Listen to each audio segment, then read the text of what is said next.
Kisah Para Rasul yang ke-9 ayat yang 31.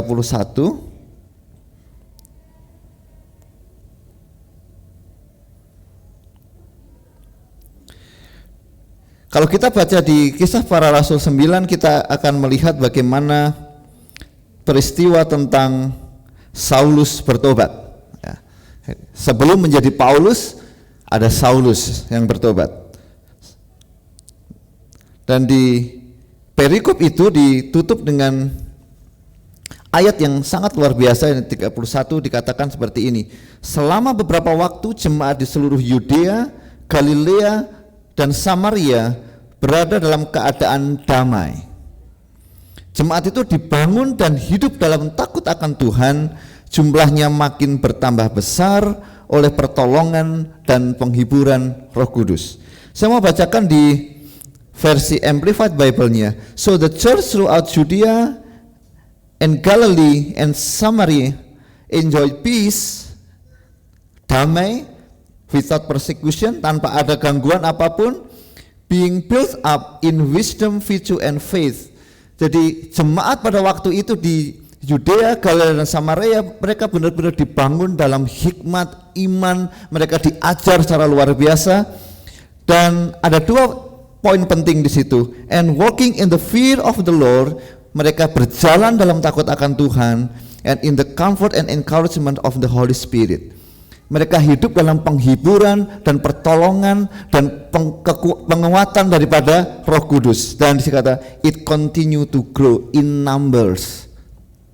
Jadi di situ dikatakan secara spesifik mereka bertambah besar secara jumlahnya. Tadi pagi Bapak Gembala di doa pagi menyampaikan bahwa di Kisah Para Rasul ada pertumbuhan jemaat yang sudah lagi bukan deret ukur dan deret hitung. Sudah besar sekali jumlahnya. Ketika Petrus pertama kali bertobat, ada berapa jiwa yang dimenangkan? 3.000. Di situ dikatakan bertambah besar. Nah, ada dua poin penting yang saya catat di situ adalah jemaat berjalan dalam takut akan Tuhan dan dalam pimpinan Roh Kudus. Nah, ini ada dua hal yang penting yang harus kita catat. Kenapa mereka bertambah begitu besar secara jumlah? Karena jemaat pada waktu itu berjalan dalam takut akan Tuhan dan dipimpin oleh Roh Kudus. Amin. Mari kita buka di Kisah Para Rasul. Saya mulai Kisah Para Rasul yang pertama.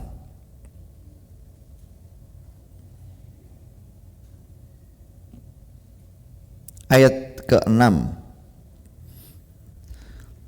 Saya mau mulai dengan seperti ini. Murid-murid Yesus itu ada bersama-sama dengan Yesus. Ada 12 murid Yesus yang selalu bersama-sama dengan Tuhan Yesus selama pelayanan Tuhan Yesus selama kurang lebih 3,5 tahun. Ya. Jadi murid Tuhan Yesus selalu melihat bagaimana Tuhan Yesus mengajar. Murid Tuhan Yesus selalu melihat bagaimana Tuhan menyembuhkan orang sakit. Murid Tuhan Yesus selalu melihat bagaimana Tuhan Yesus mengusir setan. Mereka semua lihat. Mana? Mereka semua betul-betul mengalami apa yang perjalanan rohani yang luar biasa karena mereka berjalan bersama dengan Tuhan Yesus. Mereka selalu hadir secara fisik dan Tuhan Yesus selalu hadir secara fisik dalam pelayanan selama 3,5 tahun tanpa pernah meninggalkan murid-muridnya.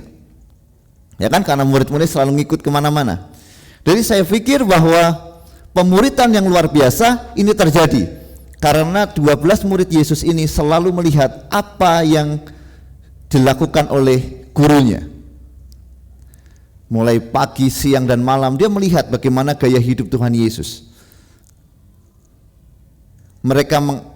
Petrus berjalan di atas air, pengalaman yang luar biasa saya pikir. Benar? Kalau kita di posisi itu mungkin kita tidak seberani apa yang dilakukan Petrus, ya kan? Bahkan ada pengalaman yang luar biasa juga dialami oleh Petrus, Yohanes, dan Yakobus ketika dia naik ke gunung bersama dengan Tuhan. Mereka bertiga melihat Tuhan Yesus bertemu dengan Elia dan Musa. Pengalaman yang luar biasa. Kalau Elia dan Musa itu tidak bisa melihat Tuhan, benar kan? Pada zamannya Musa paling hanya melihat sinar gitu kan, itu pun harus ditutupin. Tetapi Petrus, Yohanes, dan Yakobus mereka melihat pribadi Tuhan Yesus bercengkerama dengan Elia dan Musa. Bahkan akhirnya mereka bertiga bilang, Tuhan, bolehkah aku dirikan kemah untukmu, untuk Elia dan untuk Musa? Karena begitu takjubnya mereka. Dan ketika itu Tuhan membawa mereka kembali ke turun gunung untuk menjalani kehidupan sehari-hari. Artinya murid-murid Tuhan Yesus itu mengalami yang spiritual maupun yang non spiritual. Ya, mereka spiritual ngalamin. Mereka bertekuk lutut, mereka takut. Saya nggak tahu apa yang mereka takutkan, dan akhirnya Musa dan Elia menghilang. Kan itu sesuatu yang supranatural, benar? Itu kan sesuatu yang tidak bisa disentuh. Dan mereka turun gunung, mereka menjalani kehidupan duniawi bersama dengan Tuhan Yesus bukan duniawi, jasmani bersama dengan Tuhan Yesus. Nah, ketika Tuhan Yesus terangkat, di situ ada masa transisi yang dialami oleh murid-murid Tuhan Yesus. Yang biasanya selama 3,5 tahun murid-murid Tuhan Yesus selalu bersama-sama dengan Tuhan Yesus. Mereka kalau sedikit kesulitan pun Tuhan Yesus akan segera menyelesaikannya. Ketika mereka berlayar, ada badai dan lain sebagainya, mereka berteriak-teriak, Tuhan selesaikan masalah itu, badainya jadi tenang. Ketika ada 5.000 orang kelaparan, mereka bingung, Tuhan selesaikan permasalahannya dengan 5 roti dan 2 ikan, benar? Jadi segala sesuatunya diselesaikan oleh Yesus. Dan seketika itu di kisah para rasul dicatat di situ, Tuhan Yesus terangkat ke surga. Mungkin yang saya bayangkan adalah di masa transisi itu ada sedikit kebingungan. Mau ngapain ini? Guru kita sudah nggak ada. Yang biasanya ngadain mujizat kan Tuhan Yesus. Pada waktu 3,5 tahun murid-murid Yesus belum berkhotbah, ya kan? Apa yang dia alami? Ayat yang ke-6. Maka bertanyalah mereka yang berkumpul di situ, Tuhan, maukah Engkau pada masa ini memulihkan kerajaan bagi Israel? Ayat ke-7 jawab Tuhan Yesus bilang gini, engkau tidak perlu mengetahui masa dan waktu yang ditetapkan Bapa sendiri menurut kuasanya. Nah yang 8, tetapi kamu akan menerima kuasa kalau Roh Kudus turun ke atas kamu, dan kamu akan menjadi apa saudara? Saksiku di Yerusalem dan di seluruh Yudea dan Samaria dan sampai ke ujung bumi.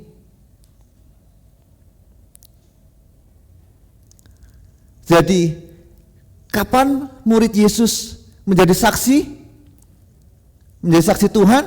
Ketika Tuhan Yesus terangkat ke surga dan Roh Kudus turun atas murid-muridnya. Saat itulah murid Yesus baru menjadi saksi, diutus menjadi saksi. Jadi selama 3,5 tahun bersama dengan Tuhan Yesus, mereka belum menjadi saksi Tuhan. Ya, karena apa? Karena di masa itu murid-murid Tuhan Yesus masih bersama dengan Tuhan Yesus. Yang bersaksi tentang kerajaan surga siapa? Tuhan Yesus, benar? Murid-muridnya belum bersaksi tentang kerajaan surga. Tetapi ketika Tuhan Yesus sudah terangkat ke surga, Tuhan Yesus bilang, tetapi kamu akan menerima kuasa kalau Roh Kudus turun ke atas kamu, dan kamu akan menjadi saksi.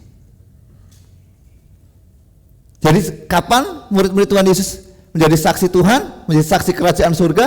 Ketika Yesus terangkat ke surga dan mereka terima Roh Kudus. Ya.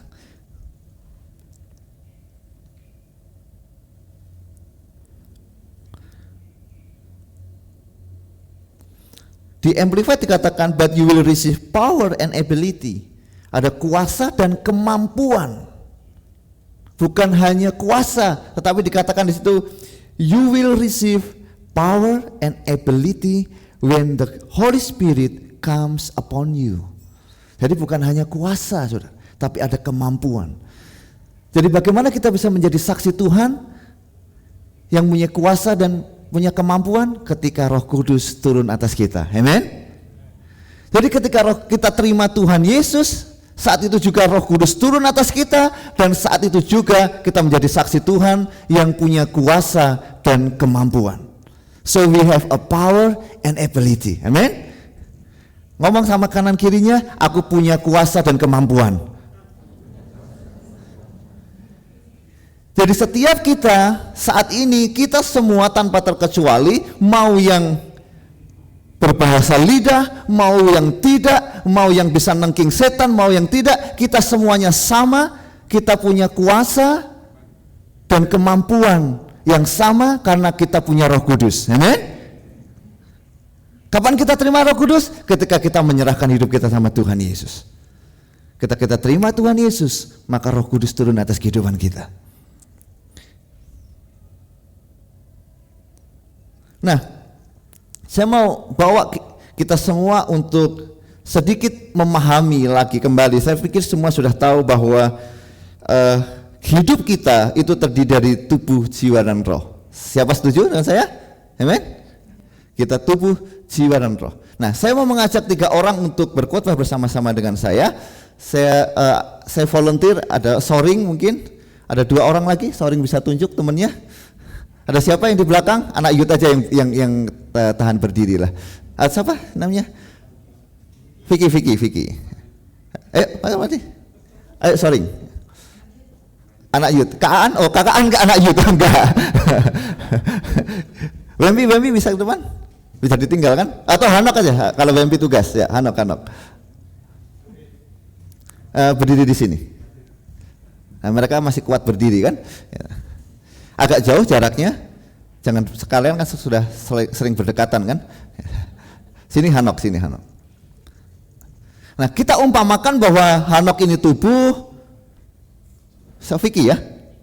Ya Vicky kan, benar, maaf kalau Vicky jiwa dan Soring adalah roh. Atau kita balik aja, kayaknya lebih rohani Hanok gitu ya. Jadi Hanok ini roh, Vicky jiwa, Soring tubuh ya. Masih penuh keduniawian kayaknya. Oh enggak. Oke. Jadi ketika kita terima Yesus, sebenarnya maka roh ini sudah dipenuhi oleh Roh Kudus. Amen. Tetapi yang menjadi permasalahannya, jiwa dan tubuh ini masih perlu diproses. Ya. Jadi ketika kita terima Tuhan Yesus, roh sudah dimenangkan. Auranya beda. Terima Tuhan Yesus, Roh Kudus tinggal di dalam roh kita. Tetapi yang menjadi PR kita adalah jiwa dan tubuhnya ini masih perlu diproses. Nah, seringkali banyak orang yang sudah ditengking-tengking, sudah kelepasan, tapi masih aja suka marah, masih aja melakukan perbuatan dosa, betul? Seberapa sering kita lihat kalau ketika misalnya nih, ada orang yang jatuh dalam hutang yang besar atau kemiskinan, ditengking-tengking dalam nama Tuhan Yesus dan lain sebagainya, tetapi masih, apakah setelah pulang retret hutangnya terselesaikan? Dengan senang hati, kalau kita naik mobil, kita datang ke gereja naik S-Pass, langsung didoakan di dalam nama Tuhan Yesus, kita pulang naik S-Class Mercedes. Enggak kan? Ketika kita datang naik S-Pass, didoakan dalam nama Tuhan Yesus, pulang masih S-Pass. Jadi roh sudah dimenangkan saat ini. Ketika begitu terima Tuhan Yesus ada Roh Kudus. Tetapi jiwa dan tubuh ini perlu diproses. Dan itulah yang dinamakan bagaimana kita hidup dipimpin oleh roh. Artinya kita juga perlu menyerahkan jiwa kita dan tubuh kita untuk di dalam pimpinan Roh Kudus, supaya roh, jiwa, dan tubuh berjalan bersama-sama di dalam pimpinan Roh Kudus. Amin. Ketika kita terima Tuhan Yesus, kita Roh Kudus turun, ada manifestasi roh, ada karunia roh, itu dinyatakan di dalam roh, diperlengkapi. Dan di jiwa ada apa? Di jiwa ada 3, perasaan, kehendak, dan pikiran. Dalam tubuh ini melakukan apa yang diperintahkan dari pikiran, perasaan, dan kehendak. Jadi manifestasi roh, karunia roh itu ada dalam alam spiritual. Tapi bagaimana sekarang kalau kita mau menjadi saksi adalah menerjemahkan apa yang di dalam roh ini ke dalam jiwa, dan jiwa ini ke dalam tubuh, dan menghasilkan perbuatan yang sesuai dengan apa yang roh perintahkan. Amin. Ya. Jadi saya ulang lagi, ketika kita terima Tuhan Yesus, Roh Kudus turun. Maka ketika Roh Kudus turun, sebenarnya Tuhan sudah berikan kita, ketika kita terima Roh Kudus ada manifestasi roh, benar? Kita bisa berbahasa lidah, kita dibebaskan, kita dimerdekakan, kita dilepaskan, dan lain sebagainya. Dan sekali lagi itu baru di alam rohani. Dan kita perlu menerjemahkan apa yang sudah dialami di alam rohani, kemerdekaan roh ini. Itu perlu dibawa kemerdekaan di dalam jiwa dan kemerdekaan dalam tubuh. Amin. Orang yang terlilit masalah keuangan ketika didoakan, rohnya mungkin kutuk-kutuknya, kutuk kemiskinan dan lain sebagainya dipatahkan. Tetapi secara jiwa dan tubuh juga perlu diserahkan pada Roh Kudus dalam pimpinannya, supaya apa? Percuma didoakan, ditengking-tengking yang punya masalah keuangan tapi belum bisa mengelola keuangan, tapi masih gaya hidupnya masih foya-foya. Di area jiwa masih punya pikiran yang ingin foya-foya, yang masih suka belum bisa mengendalikan kartu kreditnya, yang masih suka lihat barang baru harus beli, handphone baru harus beli. Maka apa yang didoakan di dalam alam roh tidak akan diterjemahkan dalam jiwa dan tubuh. Maka orang itu akan tetap aja bermasalah dalam hal keuangan, betul? Ya. Jadi kita dalam kehidupan rohani tidak berhenti hanya dalam alam roh, tetapi di dalam alam jiwa dan tubuh ini juga harus diserahkan dalam pimpinan Roh Kudus.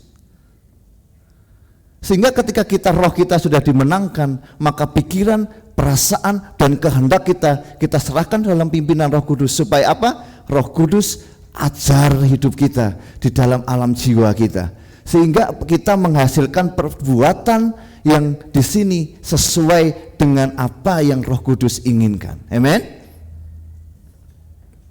Saya kasih contoh seperti ini. Mari kita buka dulu di Galatia yang kelima, ayat yang kedua-dua.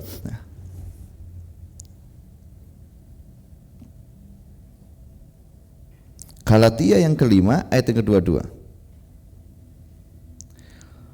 Tetapi buah roh ialah kasih, sukacita, damai sejahtera, kesabaran, kemurahan, kebaikan, kesetiaan, kelemah lembutan, penguasaan diri. Tidak ada hukum yang menentang hal itu. Jadi tidak ada hukum yang menentang buah roh, ya. Tidak ada hukum yang menentang kesembilan hal ini. Ada yang bilang satu roh sembilan rasa, satu buah sembilan rasa, ada yang bilang 9 buah, apapun itu.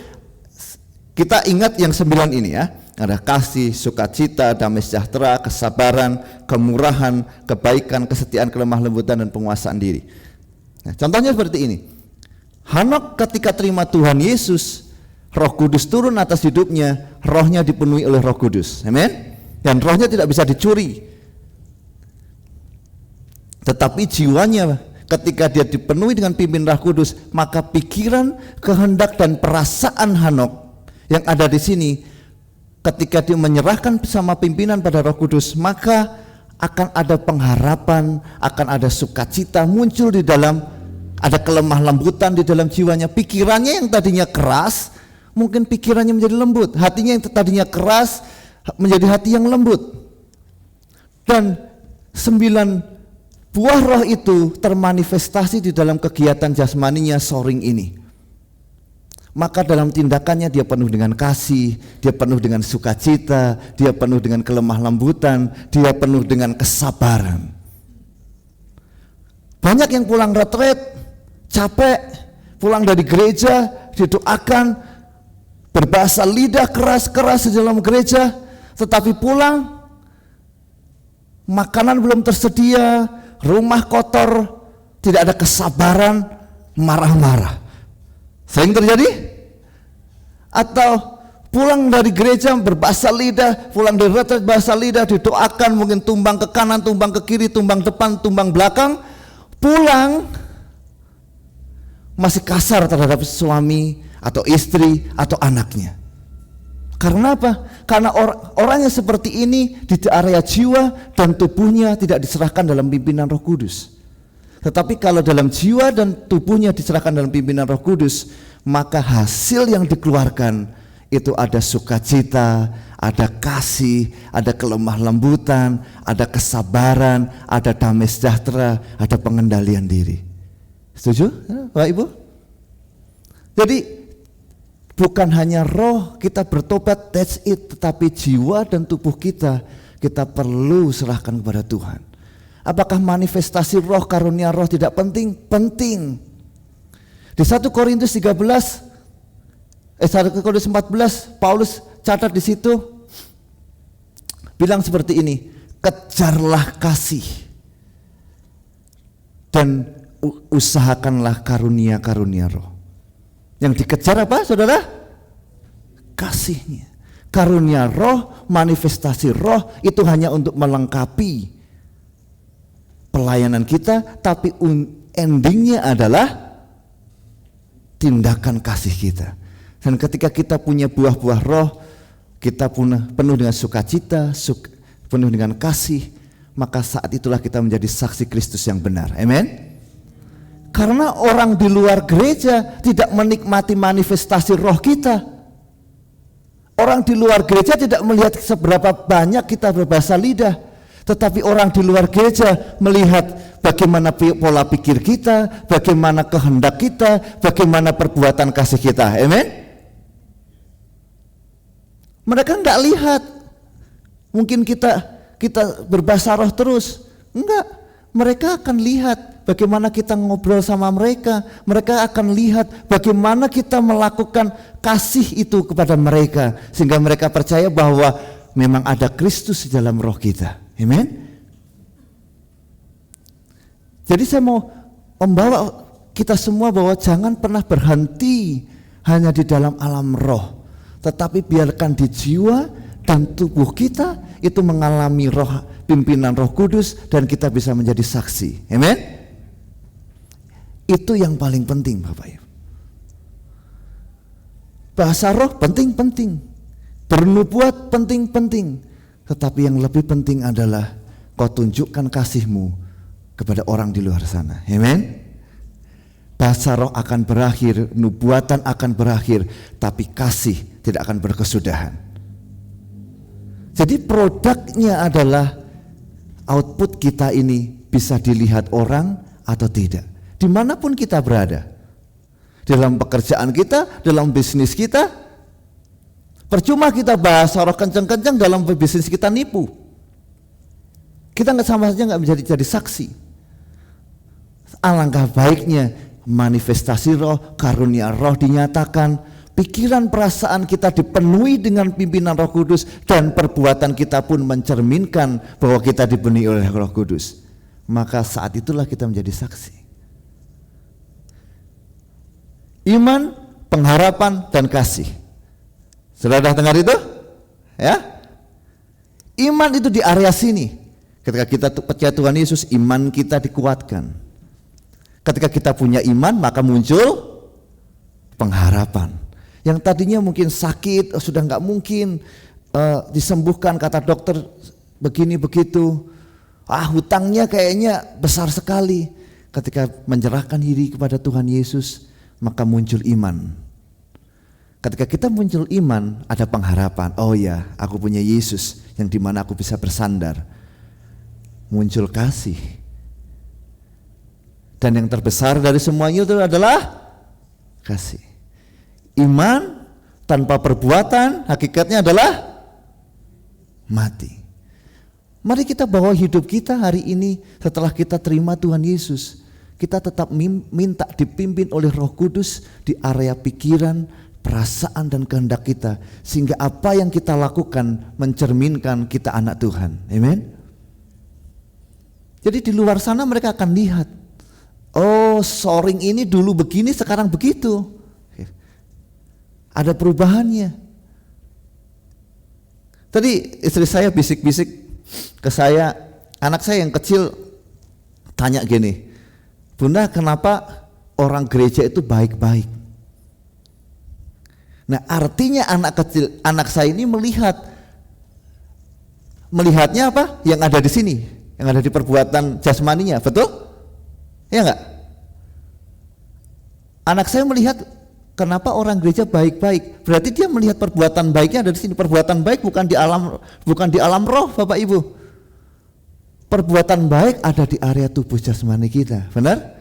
Mungkin suka ngasih permen, mungkin suka kasih uang, mungkin kalau ada yang jatuh dibangunin, mungkin ada yang sedih dihibur, ada yang nangis digendong, benar? Itu area di sini, bukan area sini. Jadi ini self reminder buat kita semua bahwa jangan pernah hanya berhenti di sini, jangan puas kita tumbang, kita berbahasa lidah lebih dari yang pada yang lain, jangan puas di situ. Tapi apakah pikiran, perasaan, kehendak kita pun dipenuhi oleh Roh Kudus dan sehingga kita menghasilkan kasih, sukacita, kesabaran, pengendalian diri, damai sejahtera, sehingga ketika kita datang, tadi dikatakan di Kisah Para Rasul mereka hidup dalam damai. Sehingga ketika kita datang, we bring peace, kita membawa damai. Jangan sampai kita datang ke kantor kita nggak bawa damai, justru orang-orangnya aduh Pak Martin sudah datang. Beda ceritanya ketika saya yakin ketika Pak Martin datang, oh ada damai. Ketika Soring datang ke kantor, teman samping kanan kirinya ada damai di situ. Karena apa? Soring suka tersenyum, Soring tidak gampang marah, Soring suka membantu temannya. Kalau suka membantu ringan tangan itu membantu atau ya pokoknya entengan gitu ya bahasa Jawanya ya, kalau ringan tangan suka mukul kan gitu. Soring suka menolong, teman kerja Soring nggak lihat. Coba bayangin Soring datang langsung sikara lama takara lama nesi. Kira-kira dia bawa peace apa enggak, dia bawa damai apa enggak di situ? Malah ring sehat, kan betul kan?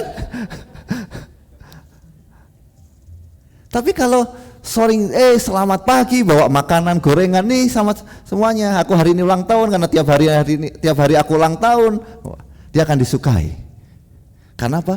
Perbuatannya mencerminkan 9 buah Roh Kudus. Amin Bapak Ibu. Nah,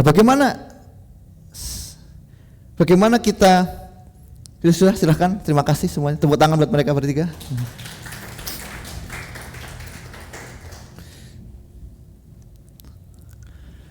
Ada 2 kunci terakhir yang mau saya sampaikan adalah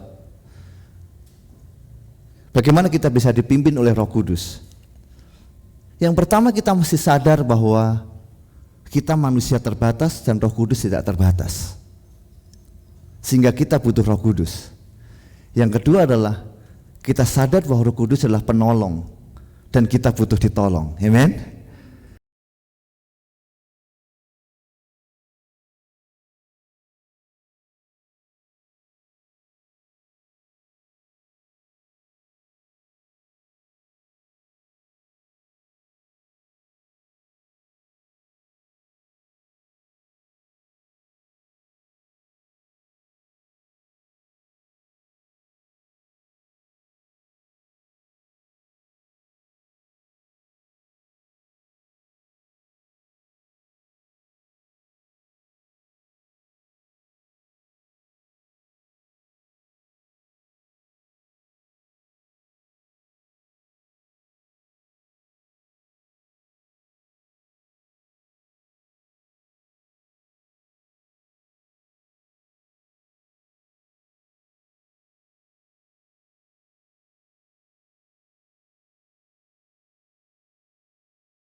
kehidupan kami Tuhan.